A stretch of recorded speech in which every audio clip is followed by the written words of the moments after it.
Perfecto. Bueno, voy a comenzar iniciando la presentación. Mientras yo la comparta, ustedes sí me van a poder ver a mí, pero yo a ustedes no. Entonces, ahí nada más, por favor, indíquenme si es posible verse la presentación. Sí, sí se ven. Ok, perfecto. Bueno, pues bienvenidos al taller Derribando Barreras. Como les mencioné antes, mi nombre es Divani Lozano y vamos a comenzar platicando sobre qué son las barreras del aprendizaje. Las barreras del aprendizaje son obstáculos que impiden o dificultan el proceso de aprendizaje de una persona. Estas barreras pueden relacionarse tanto a factores internos como externos. ¿Qué quiero decir? Pueden ser situaciones familiares, situaciones económicas, la discriminación, el acoso escolar, la falta de apoyo emocional o social, entre otros.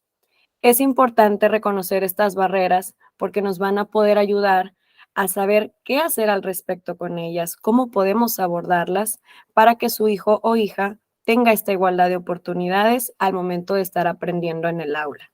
Tanto de manera académica como personal, es importante identificar estas barreras porque son las que nos van a permitir hacer un plan de aprendizaje adecuado y personalizado para nuestros hijos.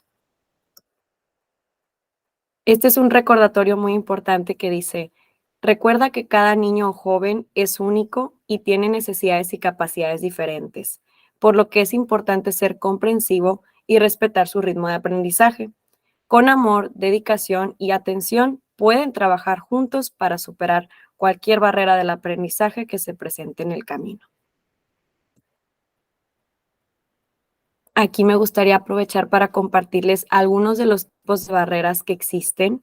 Existen, por ejemplo, las barreras físicas que tienen que ver con la falta de accesibilidad a los espacios, ya sea de una discapacidad o no. Muchas ocasiones hay espacios en los que el niño no se puede desempeñar adecuadamente debido a la falta de adaptaciones físicas, como las instalaciones, los espacios o los dispositivos de asistencia para apoyar su movilidad.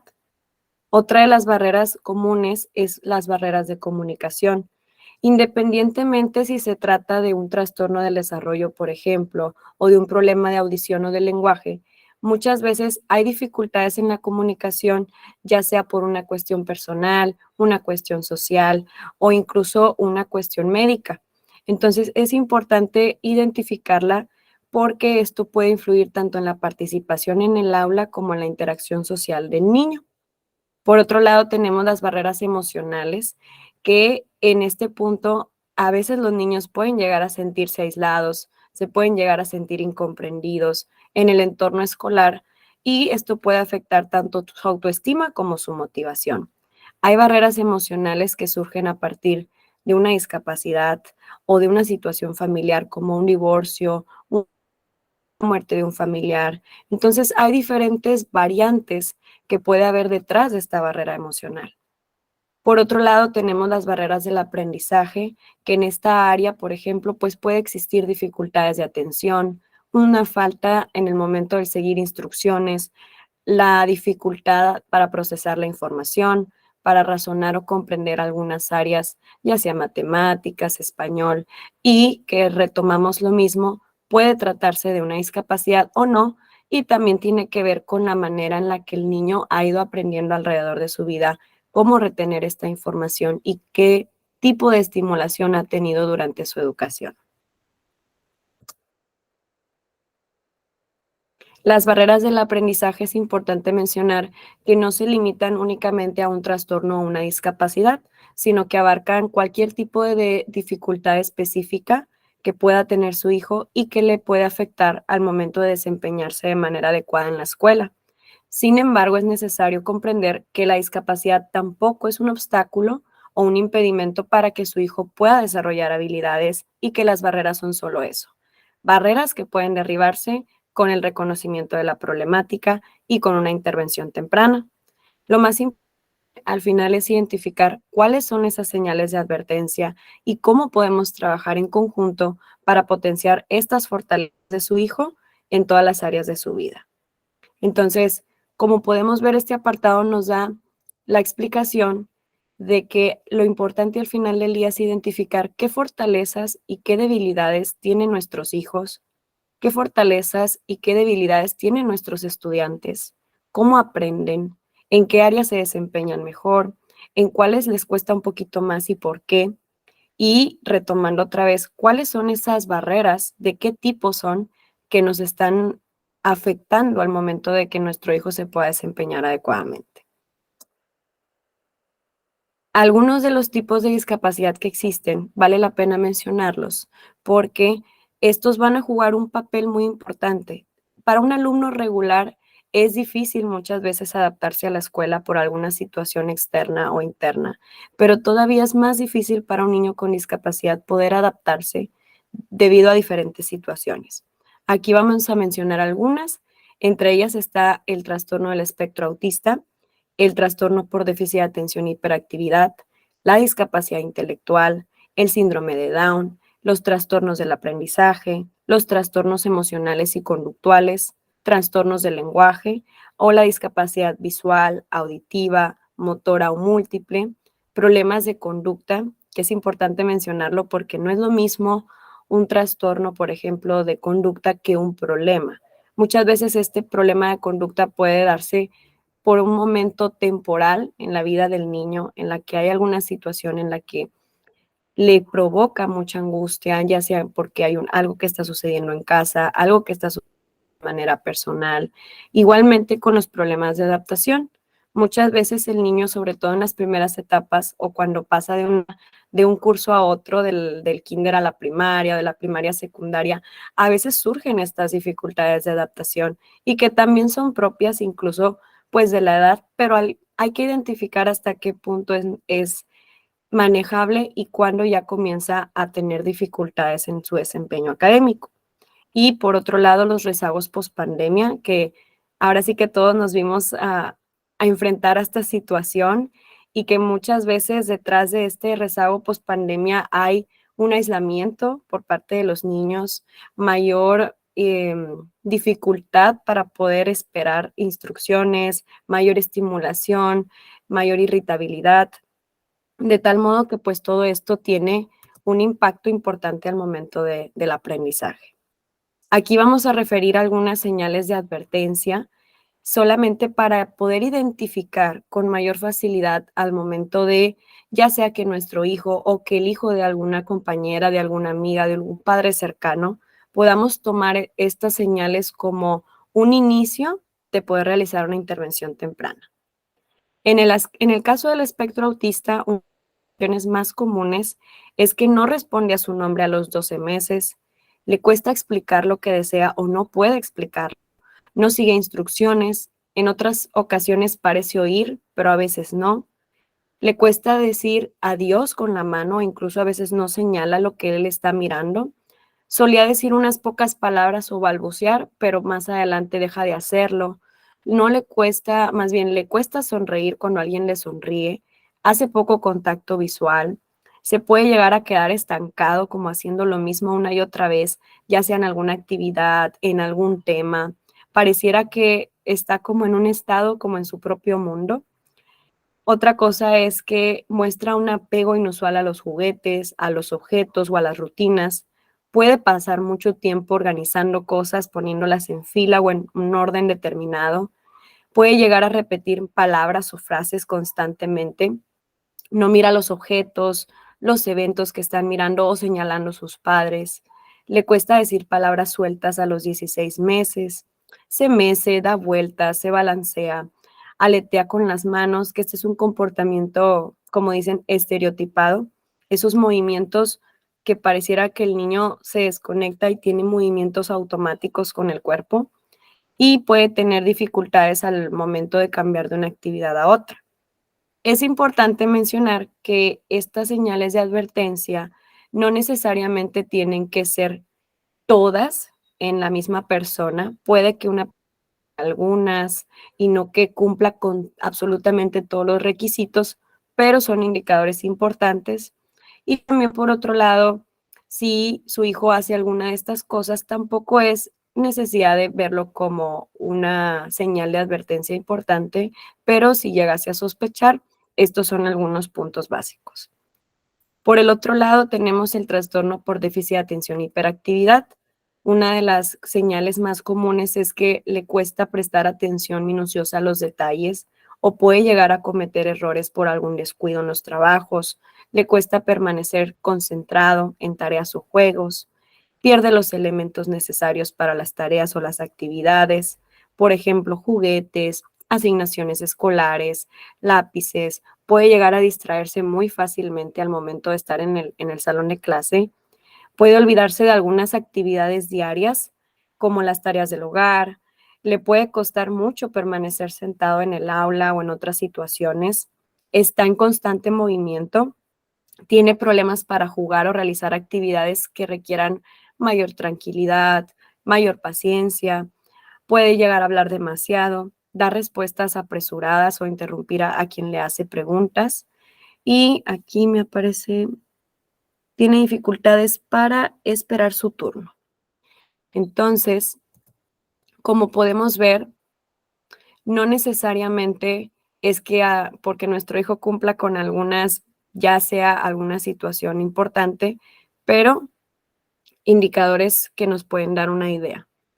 Por otro lado, tenemos la discapacidad intelectual, que en esta el niño muchas veces se sienta, gatea o llega a caminar más tarde que otros niños. En general, en esta discapacidad hay un rezago en el desarrollo. Si lo comparamos con otros compañeros de la escuela, pues se ve que al niño le cuesta más su autonomía, el poder, por ejemplo, abrocharse las agujetas, el poder vestirse, el poder comer de manera autónoma, aprenden a hablar más tarde o pueden tener problemas para comunicarse, tienen dificultad para recordar cosas, problemas para entender las reglas sociales, dificultad para ver las consecuencias de sus acciones, dificultad para resolver problemas, pueden llegar a mostrar agitación, hiperactividad o impulsividad. En algunas ocasiones también esta dificultad para pensar y comprender. Hay una falta o retraso del desarrollo tanto en habilidades motoras como en destrezas del lenguaje, en habilidades de autoayuda, insuficiencia para crecer intelectualmente, una falta de curiosidad, problemas en la escuela, incapacidad para adaptarse y dificultad para entender y acatar reglas sociales.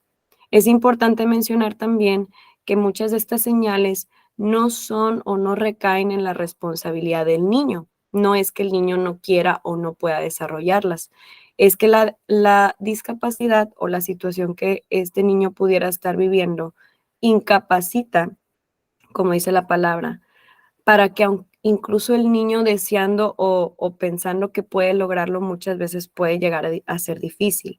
Entonces hay que ser más pacientes, comprensivos y por supuesto pues tener un diagnóstico certero.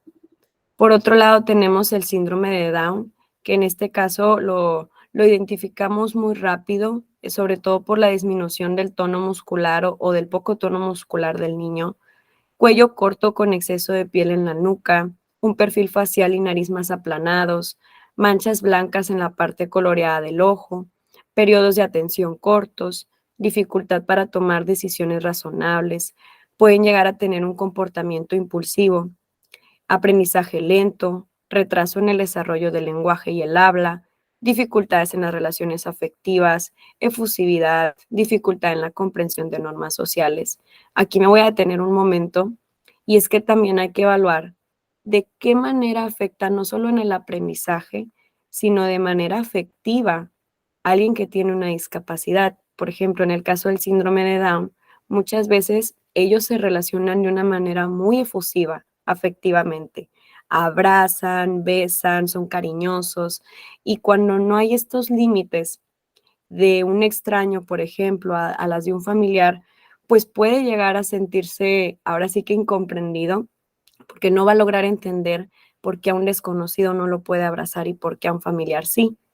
Entonces, aquí es importante también el no victimizar la discapacidad, el no infantilizar la discapacidad, el no verla como, ahora sí que por los dos extremos, no ignorarla en su totalidad, el negar que existe, pero tampoco el sobreproteger o querer como poner todas las las fichas para que la persona no le pase absolutamente nada, nada, nada, porque muchas veces esto puede llegar a entorpecer su desarrollo y la intención es que el niño pueda desempeñarse en la sociedad, que se pueda integrar de manera adecuada, que conozca los límites de la sociedad, los límites de su familia, sus propios límites personales y de esta manera poder desempeñarse de una manera más inclusiva, más sensible y más adecuada para sí y para los demás.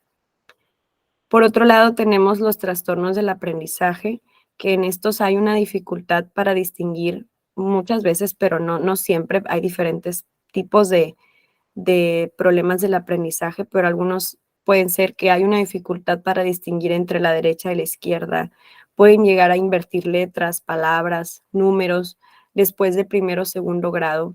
Y esto es importante porque en muchas ocasiones es muy común y es parte del desarrollo del niño, sobre todo en etapa preescolar, que a veces se invierten las letras, que a veces se invierten los números, pero no es porque el niño tenga alguna discapacidad, simplemente es parte del desarrollo. Entonces hay que saber cuándo es, digamos, normal, parte del crecimiento y cuándo ya se empieza como a salir de esa línea. Por otro lado, dificultad para reconocer patrones o clasificar objetos por su tamaño o forma. Puede haber dificultad para entender y seguir instrucciones o mantenerse organizado, para recordar lo que se acaba de decir, lo que se acaba de leer. Puede haber una falta de coordinación al moverse, una dificultad para realizar tareas con las manos, ya sea escribir, cortar, dibujar, dificultad para entender el concepto del tiempo. Algunos ejemplos pueden ser dislexia, que yo creo que es de los más escuchados, que es esta dificultad al momento de leer por invertir las letras, ya sea al momento de escribirlas o de interpretarlas. La disgrafia, que es una dificultad con la escritura, la discalculia, que puede ser dificultad con las matemáticas, y que a veces puede que sea una mezcla o puede ser nada más una, o puede ser que ni siquiera sea un trastorno, pero son elementos que nos van a ayudar para saber qué podemos reforzar. Por otro lado, tenemos los trastornos emocionales y conductuales. Y bueno, en el caso de la parte emocional, ahora sí que se identifica cuando el niño, por ejemplo, prefiere estar solo, es reservado, poco activo, evita y escapa del contacto con otras personas, se queja de molestias físicas, ya sean dolores de cabeza, abdomen, espalda, pecho, falta a menudo a clase debido a numerosas molestias físicas que el niño tiene, puede llegar a ser ansioso, inseguro, temeroso y preocupado, mostrar algún comportamiento inmaduro que no corresponde con la edad esperable, una dependencia de los adultos mucho más profunda, se relaciona con otros niños más pequeños, presenta pensamientos extraños o ideas atípicas, muestra una desorganización mental y verbal, puede llegar a percibirse triste, aburrido, sin sentido del humor, apático, disfrutar de pocas cosas o expresar sentimientos de no ser querido. Claro que aquí nuevamente es importante destacar que a veces por alguna situación que el niño le haya parecido muy fuerte, el divorcio de los padres o la enfermedad de un familiar o alguna situación traumática, pues obviamente va a haber un periodo en el que, digamos, es parte del niño expresar algunas de estas observaciones. No necesariamente tenga que estar pasando por una situación de un trastorno, pero esto es importante considerarlo si llegase a aplazarse o alargarse el tiempo de estos síntomas, pues ahí ya podríamos hacer una evaluación.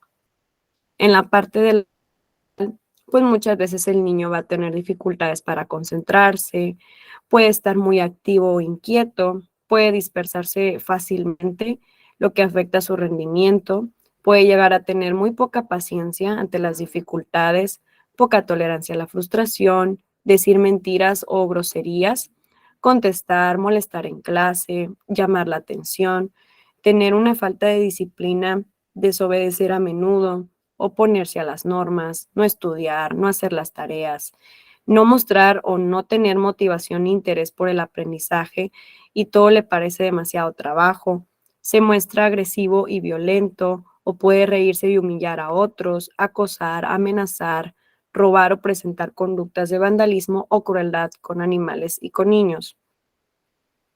En el caso de los trastornos del lenguaje, puede haber una dificultad para adquirir y usar la lengua hablada, ya sea de manera escrita y gestual o alguna de estas, tener problemas con el vocabulario, la estructura de la oración y el discurso, una dificultad para seguir instrucciones o organizar pensamientos, dependencia de frases cortas, sencillas, uso del orden de palabras extraño o incorrecto, como lo que referíamos anteriormente de la dislexia, uso del tiempo verbal erróneo, omitir palabras y oraciones o depender en forma excesiva de sonidos marcadores de posición como que se quedan muchas veces quedan así como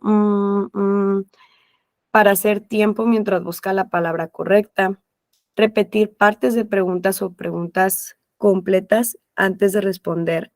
Y aquí ya no me deja ver, dice, poca disposición para hablar, especialmente a personas que están poco familiarizados, y un rango de vocabulario pequeño. También hay trastornos del lenguaje, es importante mencionarlo, que pueden derivarse ya sea por un trastorno del neurodesarrollo, es decir, se nace con eso, ya sea por una cuestión hereditaria, neurológica, y muchas veces el trastorno del lenguaje puede también derivarse de un problema motriz en el área bucal, en alguna zona. Entonces, hay diferentes trastornos del lenguaje que pueden implicar también dificultades motrices, dificultades neurológicas o que pueden ser únicamente del lenguaje. Entonces tendríamos que ir también evaluando esa parte con un profesional. En el caso de la discapacidad visual, auditiva, motora o múltiple, pues yo creo que para todos es un poquito más sencillo identificarlo o percibirlo, pero hay que también entender qué son las barreras que se pueden presentar en un niño con alguna discapacidad de este tipo también y cómo vamos a adaptar los recursos y los espacios para que ese niño se pueda desempeñar adecuadamente. En la parte visual, pues ya sabemos que hay una limitación total o parcial de la capacidad del momento de ver.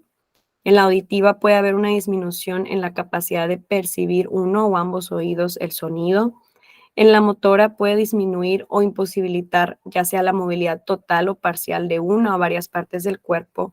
Puede haber dificultades en la coordinación, puede haber movimientos sin control, un alcance limitado, una fuerza reducida o un habla no inteligible. En el caso de los problemas de adaptación, que esto es importante y es de las cuestiones ahora sí que más comunes, sobre todo en la adolescencia o en los cambios de etapa de la secundaria a la preparatoria, de la primaria a la secundaria.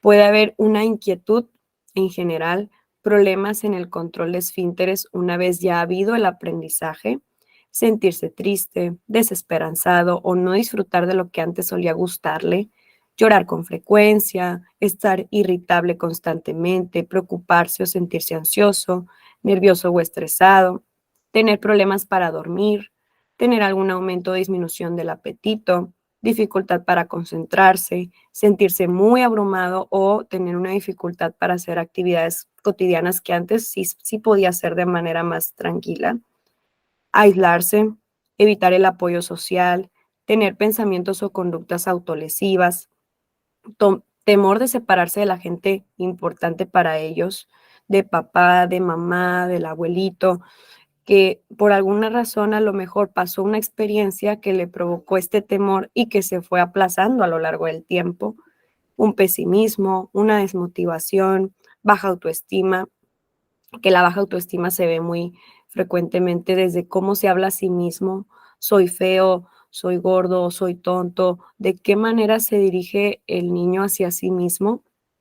Es importante observar esa parte también. Agitación, aislamiento social, puede llegar no querer jugar con otros niños, evitar las actividades extraescolares, que ahora sí que no es lo mismo decir, bueno, mi hijo es más introvertido, pero es parte de su personalidad, a cuando vemos que nuestro hijo cambió drásticamente de comportamiento, pues ahí podríamos con una señal de advertencia. Otra de las cuestiones es que evita las actividades extraescolares, quiere ir a la clase de deportes, a la clase de cultura, de artes, que a lo mejor todos los niños van después de la escuela. La resistencia incluso a ir a la propia escuela, agresividad, puede llegar a destruir cosas que no son suyas o fenómenos regresivos, que esto también es común en etapas primarias, que es retornar al lenguaje infantil, a chuparse el dedo, si vemos conductas que ya sabíamos que nuestro hijo ya había pasado o ya había desarrollado y vemos de repente que nuevamente pareciera que se regresó los años para atrás, ahí también podríamos decir que es un indicador importante. Y finalmente los rezagos post-pandemia, que ahora sí que todos conocemos, que en general se identifica como un rezago académico social, ya sea porque muchos papis decidieron no incluir a sus hijos en el curso escolar durante la pandemia, porque consideraban que el estar en línea iba a ser muy difícil para ellos, o que el niño no iba a poder aprender de la misma manera, el aislamiento en casa. Todo esto pues obviamente provocó muchas veces menor tolerancia a la frustración, mayor agitación o irritabilidad, puede llegar también a desarrollar malos hábitos y peligro de posibles adicciones. Al estar más tiempo en casa, pues hay más tiempo también de ocio, que puede traducirse en videojuegos, televisión, estímulos visuales y auditivos, apego más dependiente de los cuidadores, fenómenos regresivos como lo que referíamos hace un momento, dificultad en el control de esfínteres, que de repente mi hijo ya se hace pipí en la cama, pero esto es nuevo porque no hacía pipí en la cama o había dejado de hacerlo hace tiempo y otra vez regresó, dificultades para dormir, sobreestimulación, dificultades para socializar, deseo de permanecer en casa, agresividad, miedo de perder un familiar o temores catastróficos, que de repente hay niños que escuchan y saben, por ejemplo, cuando los padres están platicando con el vecino, con la tía y cuentan situaciones como, oye, fíjate que se enfermó este familiar o fíjate que falleció esta persona por la pandemia y los niños lo escuchan y se empieza a desarrollar este temor que de repente se puede traducir en comentarios muy catastróficos, que el niño a lo mejor se asusta de perder un familiar, se asusta de que pudiera otra vez regresar a estar en casa todo el tiempo. Entonces es normal y es parte de considerar que si su hijo tiene alguna de estas situaciones o indicadores, no necesariamente es un trastorno o una discapacidad como tal, pero es parte propio del rezago de la pospandemia.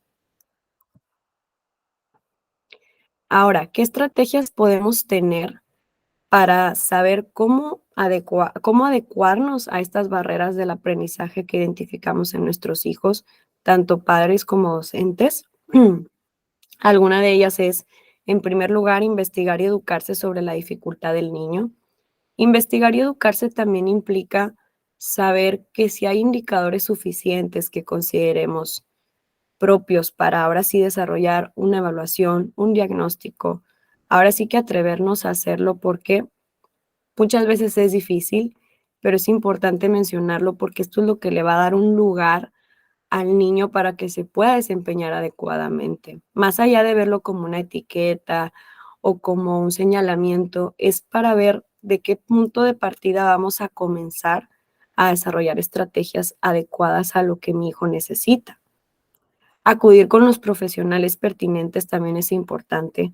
Muchas veces vamos con un profesional que a lo mejor no era el adecuado por su enfoque, por su preparación, y que siempre es bueno pedir una segunda opinión, una tercera, una cuarta opinión incluso, porque si sabemos que el diagnóstico que nos entregaron no coincide con lo que yo observo como papá, con lo que los maestros observan como profesionistas, con lo que las personas cercanas a mi hijo observan también, si sienten que de pronto no hay una coincidencia entre lo que el profesional nos dice con lo que nosotros que estamos más cerca de ellos sabemos, siempre es bueno pedir una segunda opinión, sin temor a equivocarnos. Vale mucho más la pena una segunda opinión que quedarnos con la duda. Otra cosa es evitar colocar una etiqueta, como lo refería anteriormente, como castigo cuando esté solo o acompañado, independientemente de la dificultad que el niño presente. Decir cosas como, ay, es porque es que no eres como tu hermano o como tu hermana, o ay, qué tonto eres, o ay, ¿por qué no lo hiciste así? Todas estas etiquetas van marcando en la forma de cómo se relaciona el niño con los demás, cómo se percibe a sí mismo. Y claro, pues el saber o considerar que nuestro hijo tiene una discapacidad o un trastorno, pues es motivo de discusión muchas veces porque ya lo asignamos de esa manera y haz de cuenta que de repente se nos olvida que también es una persona, que también tiene habilidades, que tiene fortalezas y que muchas veces es más nuestro deseo de querer como ponerle un nombre a la situación que el querer enfocarnos de qué manera podemos resolverlo o solucionarlo. Otra cosa importante es no compararlo con los demás niños. Aquí es importante, sobre todo en el tema de la discapacidad. Lo que hay que comparar como estrategia en el aprendizaje es los propios logros del niño. Si mi hijo ya logró esto, que era muy difícil para él, bueno, ahora vamos a aumentar el grado de dificultad un poquito para ver si también puede lograr esto. Y entonces la comparación ya no va a ser con los demás niños, la comparación va a ser consigo mismo. La comparación va a ser dirigida hacia él mismo para ver qué otras cosas puede lograr, qué otras cosas puede alcanzar con ese apoyo, con esa retroalimentación especializada para él y dejar de lado el comparar qué habilidades o qué fortalezas tiene el otro, sino centrarnos en qué puede desarrollar él.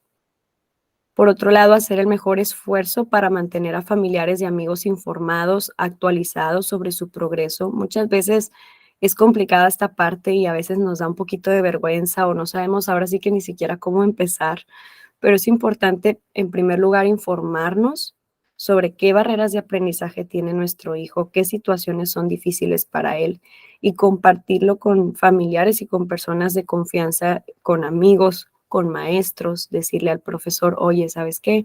Ocurre esta situación, porque entre más personas estén informadas, va a ser más fácil que el niño pueda sentirse integrado en un ambiente de sensibilidad, en un ambiente de empatía y en un ambiente sobre todo de comprensión. Ahora sí que regresando al punto de no infantilizar ni victimizar la discapacidad o la barrera de aprendizaje o el trastorno, pero tampoco ignorarlo en su totalidad. Este punto por eso es muy importante.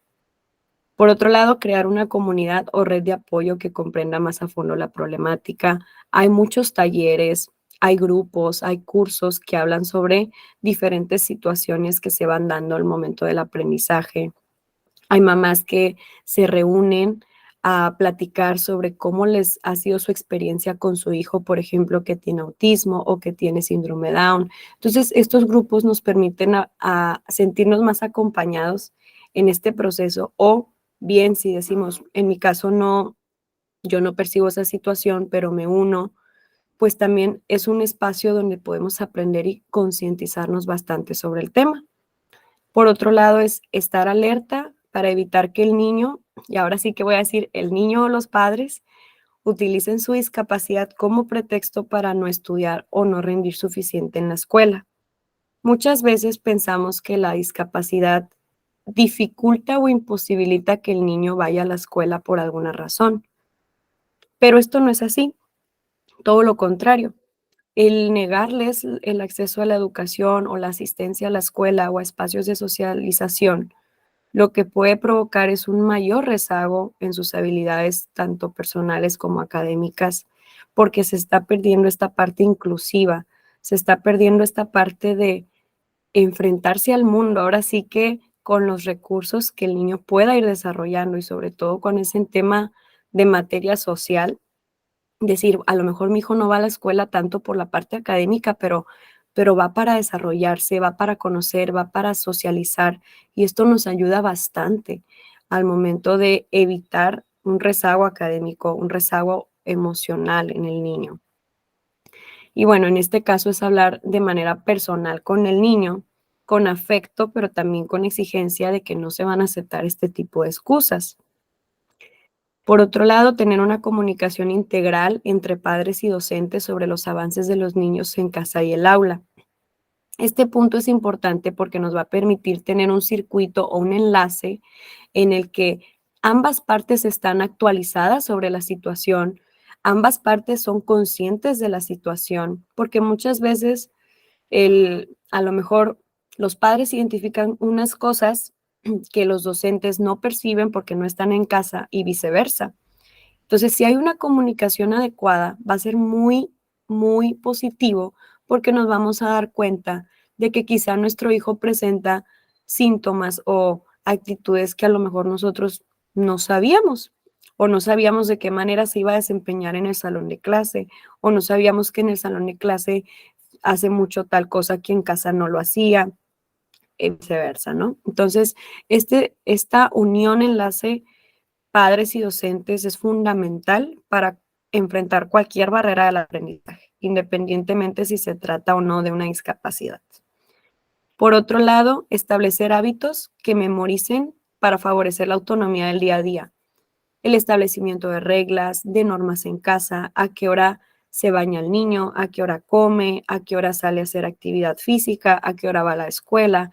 Entre más estructura tengamos con los horarios, con los hábitos en casa, mayor fortaleza y estructura va a tener el niño al momento de desempeñarse.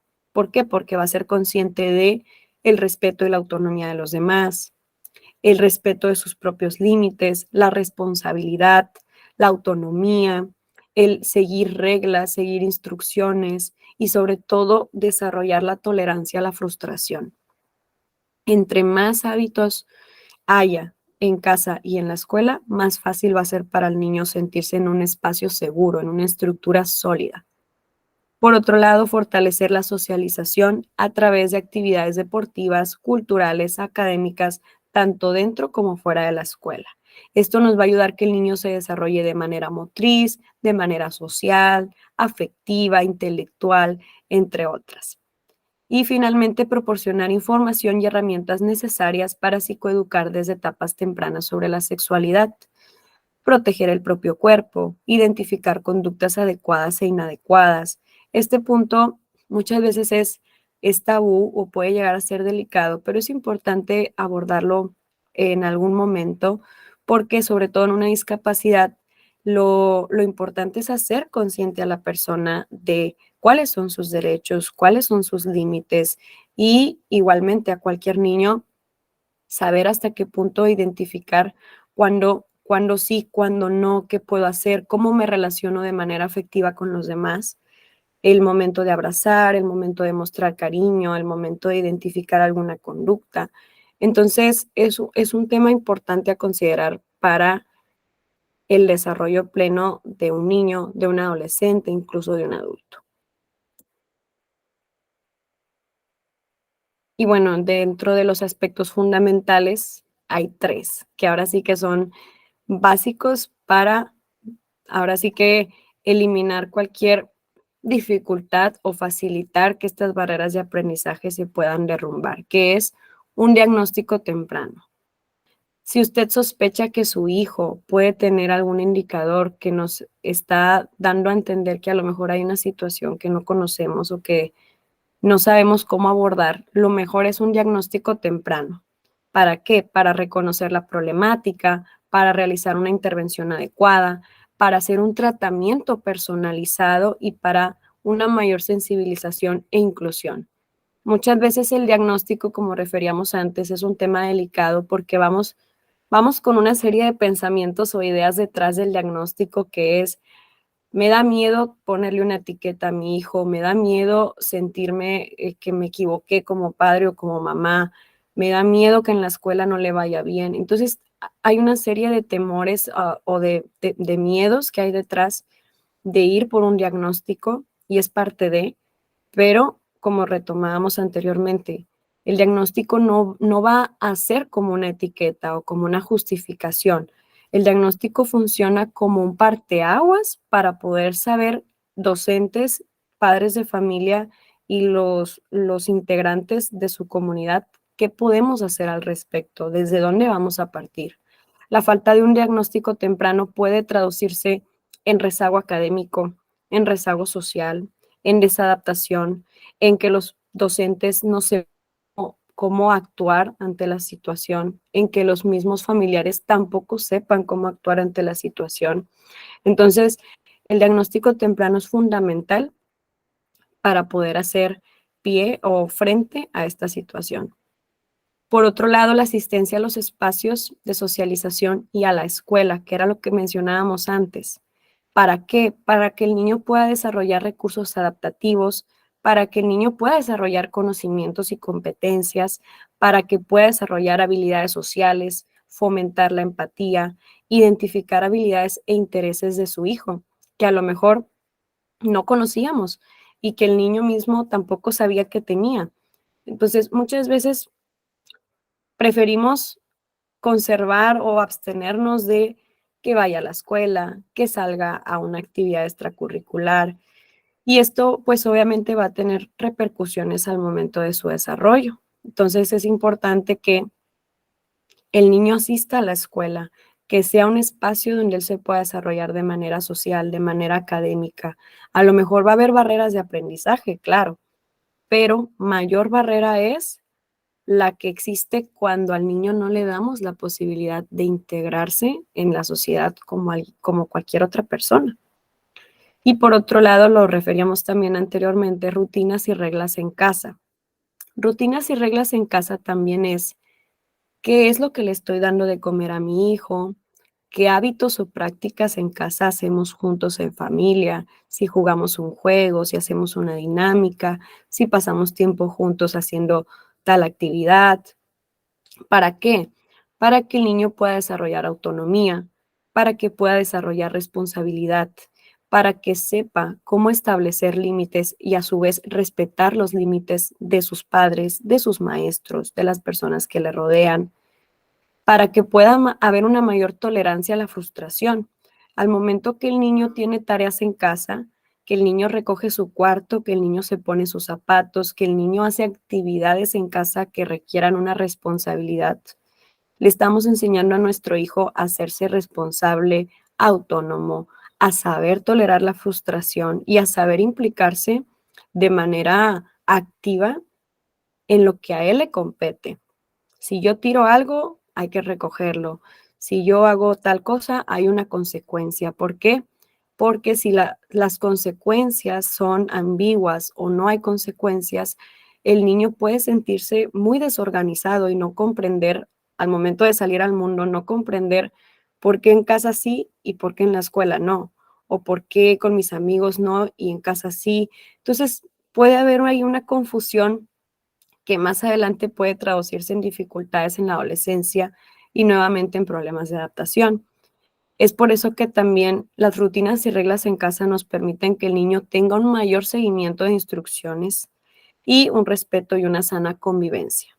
Entonces, son puntos a reflexionar para ver cuáles son las cosas que podemos mejorar, cuáles son las cosas que identificamos que a nuestro hijo les hace falta y también para uno mismo, para reflexionar qué podemos hacer diferente. Y ahora voy a compartirles una dinámica, que es una dinámica, la verdad, muy bonita, porque vamos a ponerles una canción que a lo mejor ya conocen y si no la conocen, ahorita la vamos a escuchar. Y al final de escuchar esta canción, vamos a realizarles 3 preguntas. ¿Están listos? ¿Ahí Sí. me escuchan? Sí, perfecto. Ok. La dinámica se llama No Basta, que es una canción de Franco De Vita, y les voy a pedir que pongan de su atención, que aprovechemos este espacio para leer la letra, cantarla si gustan y escucharla con mucha, mucha atención.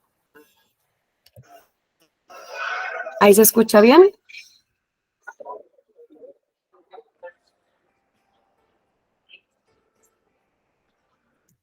Perdón, No se alcanza a escuchar. ¿se escucha? No. A ver ahí.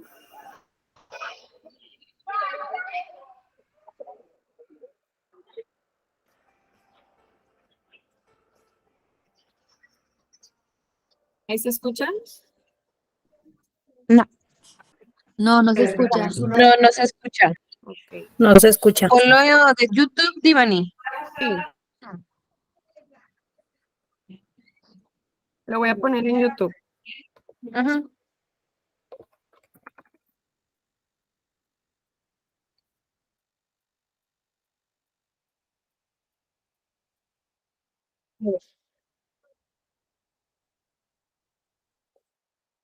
Voy a dejar de compartir un momento la presentación para ponerla. Mm.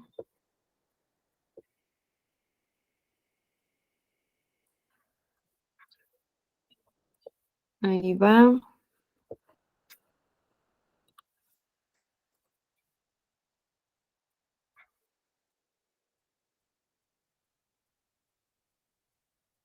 Ahí se alcanza a ver.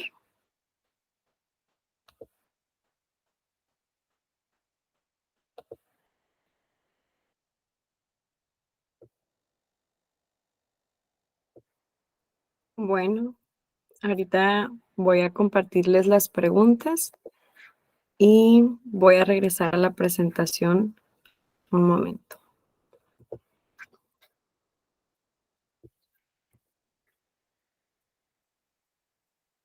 Ahí se alcanza a ver. Sí. Sí. Ok.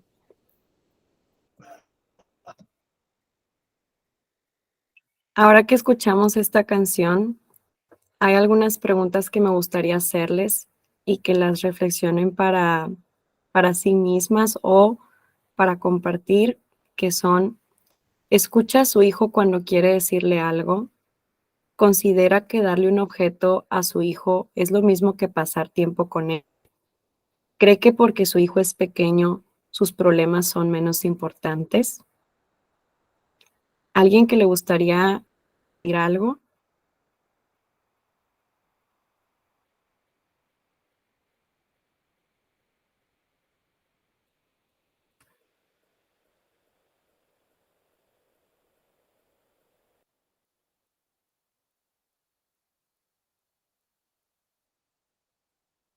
¿A alguien le gustaría compartir algo o preguntas que se quedan para nosotras?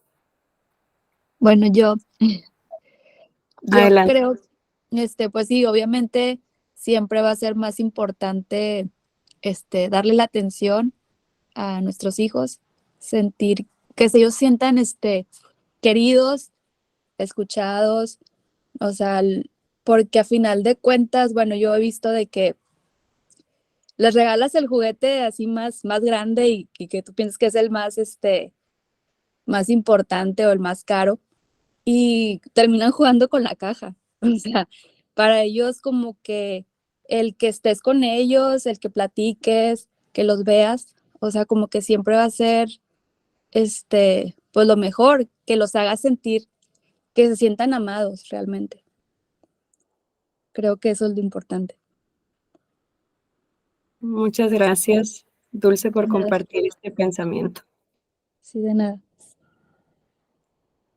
Y claro, pues sobre todo la canción lo que dice es que no basta darles todo si lo que no hay es tiempo. Adelante.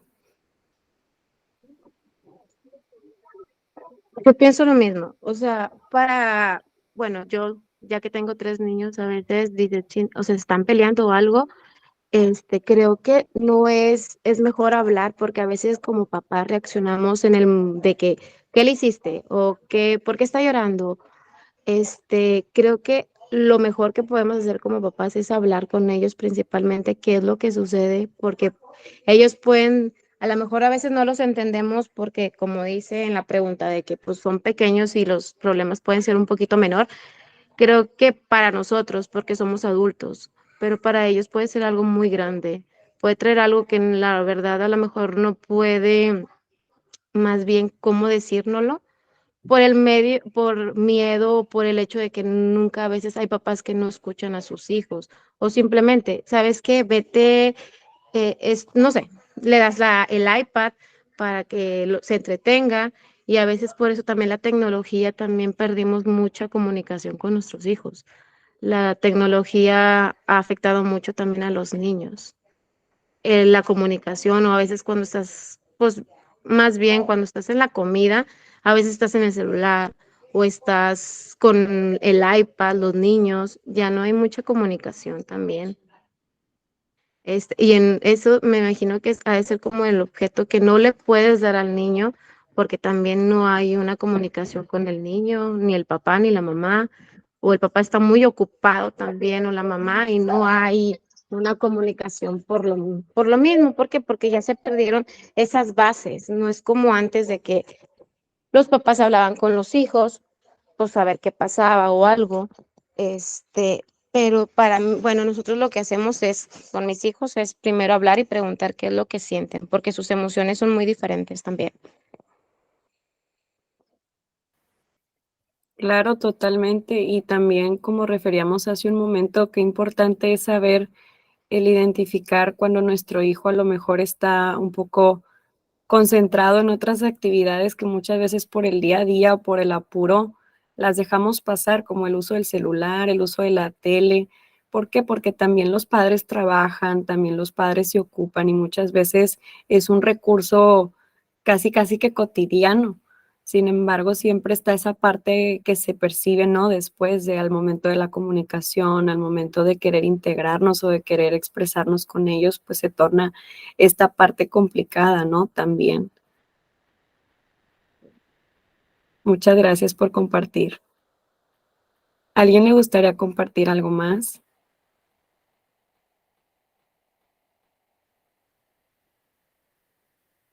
Ok. Bueno, pues ahora sí vamos a la última parte, que es un recordatorio que dice, recuerda, una persona antes de ser adulto fue niño y lo que hizo con el niño forma al adulto que ahora es o que será. Muchas gracias por su atención. Les agradezco mucho por estar aquí presentes, por escuchar todo el taller. Espero que haya sido de su agrado, que lo hayan disfrutado y vamos a aprovechar algunos recursos adicionales, que es una encuesta importante como requisito para el final del taller, que es sobre su experiencia en el taller. Ahorita les voy a compartir el link por este medio. Es importante que esta encuesta podamos hacerla hoy y algunas estrategias de intervención psicopedagógica para padres y maestros que Miss Norma me va a apoyar a compartirles, en la que vienen qué podemos hacer como maestros y como padres si nuestro hijo presenta alguna discapacidad, por ejemplo, autismo y vienen algunos puntos importantes, discapacidad intelectual y vienen otros puntos importantes, que incluso, aunque no haya una discapacidad, como decíamos anteriormente, que la barrera del aprendizaje puede ser desde una situación específica, estas estrategias nos pueden hacer bastante ayuda independientemente de la situación, porque son estrategias muy lúdicas, muy accesibles, muy fáciles de realizar. Entonces, estas estrategias forman parte de este taller, que las puedan tener a la mano, que las puedan aprovechar y se les va a incluir también en esta presentación un formato de indicadores sobre las etapas de desarrollo infantil, que este formato de indicadores, si ustedes le pican, les va a aparecer qué es lo que su hijo ya debería estar realizando a los 7 meses, 9 meses, 2 años, 3 años. Este formato nos permite saber identificar qué es lo que ya está trabajando, qué es lo que le falta trabajar en área motriz, emocional, intelectual, para saber si nuestro hijo está ahora sí que adecuado al desarrollo de su edad o hay algunas áreas que podamos trabajar más adelante. Este formato nos ayuda mucho tanto para identificar discapacidades, identificar algún trastorno o identificar barreras del aprendizaje en general. Entonces, sin más que decir, les agradezco bastante por su tiempo, por sus comentarios, por sus pensamientos, porque son muy valiosos para mí y para este proyecto. Espero que les haya gustado y sin más, nada más les voy a compartir por aquí la liga del cuestionario, del Forms, para que lo tengan a la mano y me apoyen a responderlo el día de hoy. Si alguien quiere compartir algún otro pensamiento de cierre, este es el momento. Muchas gracias.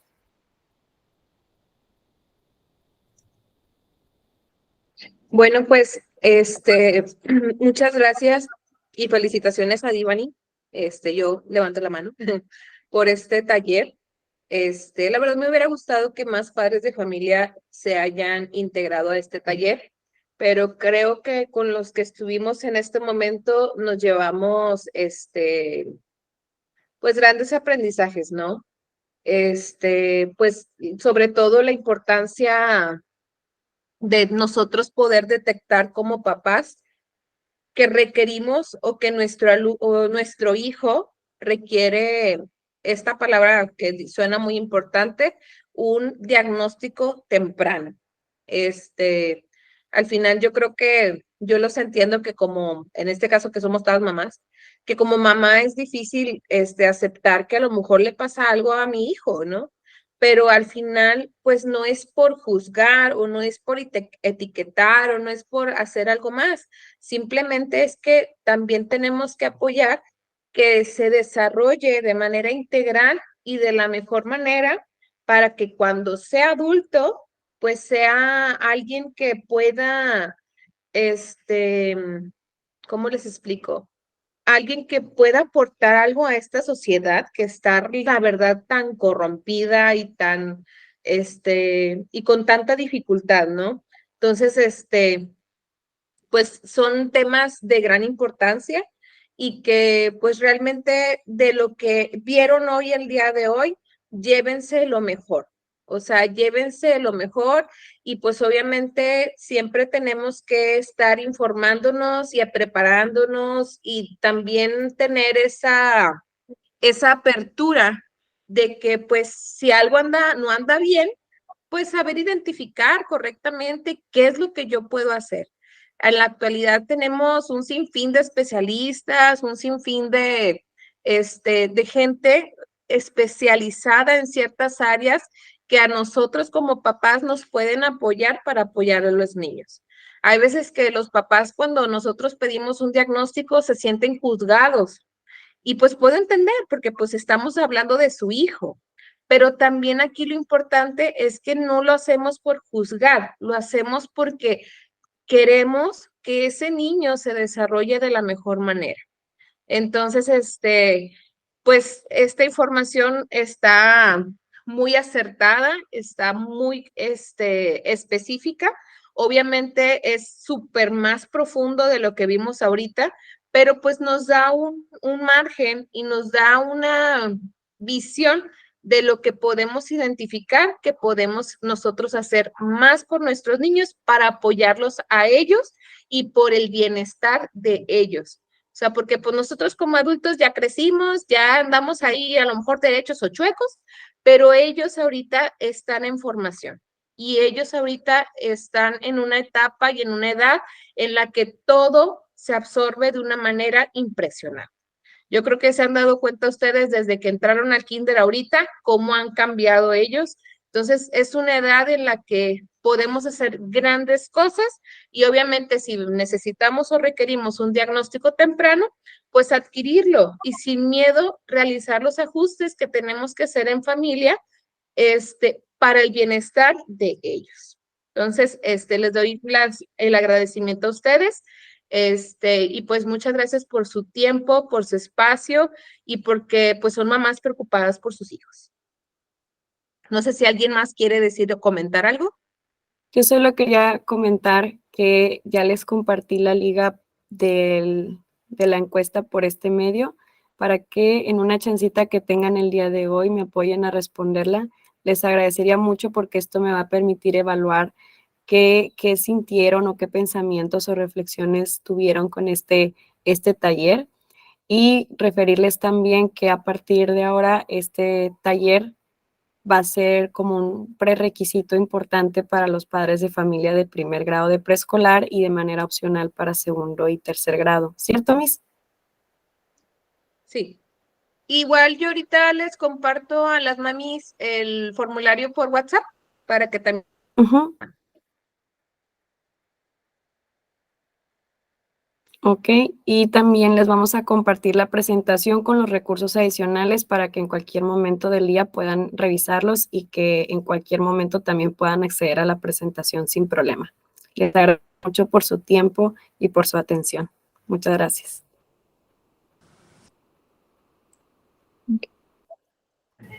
Gracias.